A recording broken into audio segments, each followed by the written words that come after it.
Taking a look at these rotors, they're actually not too bad, but once we get into the pads, it's super hard to see because everything's kind of rusty. But the inside one, this is the same on both the driver and the passenger side. It's just getting close. We're already here. Let's just get it done.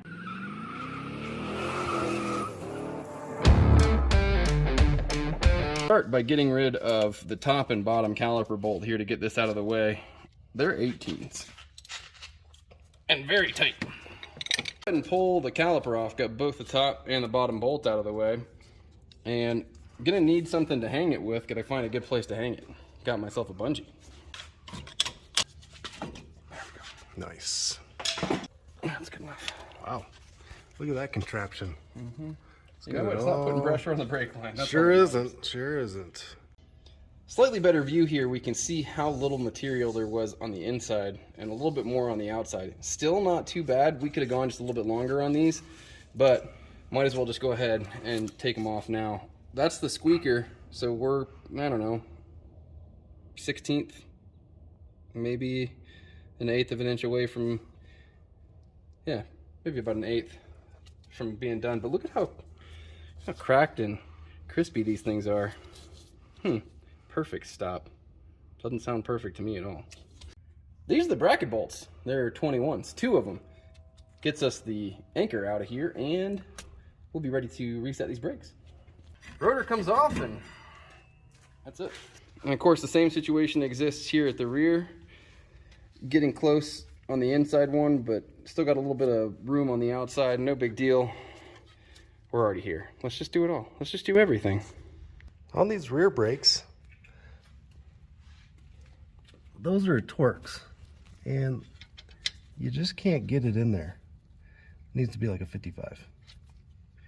You just can't get it in between the leaf spring and the Torx. So what I'm going to do, I'm going to take these off. There's one down there as well. Take this whole bracket right off. Then we'll disassemble it from there. That bolt is an 18. On the top one, just for clearance differences, we have to use a short 18 socket. All right, so I got those 2 bolts that hold this whole carriage together. So I'm gonna try to get that off somehow. There we go. So it came off as one unit. However, you're gonna need to separate it so you can get the brakes out. We have 2 broken T55 Torx bits in the old toolbox. Are these things like 10 millimeters? Like you either don't have them or they're always broken, or what's the deal? But anyhow, we went and got another one so we can take this thing apart. I pull the caliper off of the bracket, and then I'm gonna do a little rattle can restoration on these parts. Yeah. Slide pins, cleaning it up, got all the old grease off of it. There's a bit of a grubby section right here. I'm gonna have to knock this gunk off. Probably with a little sandpaper, maybe a wire wheel or something. Just want to try to have this as smooth as possible. Now that we've gotten this off the rotor, you're gonna have to separate the bracket from the caliper. This is a T55 Torx, 2 of them. And as you knew from last, we couldn't get the clearance right, so we could get this off, so we're gonna do it after this. The rears have an internal e-brake inside this rotor. It's basically a drum on the inside. So you're gonna have to hit it with a hammer a few times to get it loose. The rotor is now off. So here's the hanger for the brake. It holds the brakes in there really nicely. These go on the end.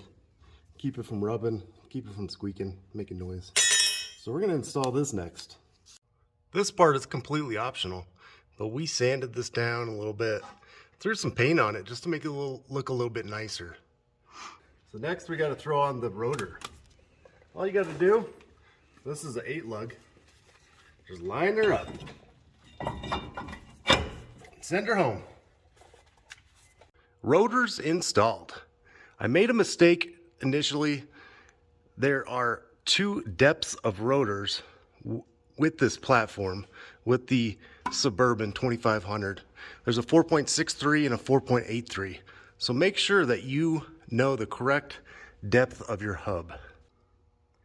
Here's the hanger. I went ahead and put the brake pads on there, but make sure to apply grease along the back sides of each of these. It'll keep them from squeaking. With the hanger on, make sure to put those 2 bolts in there, right there. Those are size 19 metric. Since the brakes are new, I have to squeeze these caliper pistons down. So be careful not to damage the boots around the pistons. And then if you get one of these handy tools, it is a lifesaver. It's so much easier than using just a regular clamp. So just squeeze them down till they're about flush. Don't overdo it any more than you have to, and you'll get that taken care of. With the pistons pushed in, it's ready for install. See if I can do this one-handed. All right, it seats. With the pistons pushed in, you're able to fit it around the brand new brakes, and you're just about done. 2 more bolts through the back of here, and you'll be good to go. There are 2 bolts that hold the piston and caliper onto the hanger. They just happen to be T55 Torx bits. So make sure you have the right tools before you start this job. With the rotors, the hanger, and the caliper installed, you are ready to put your tire on. Job complete.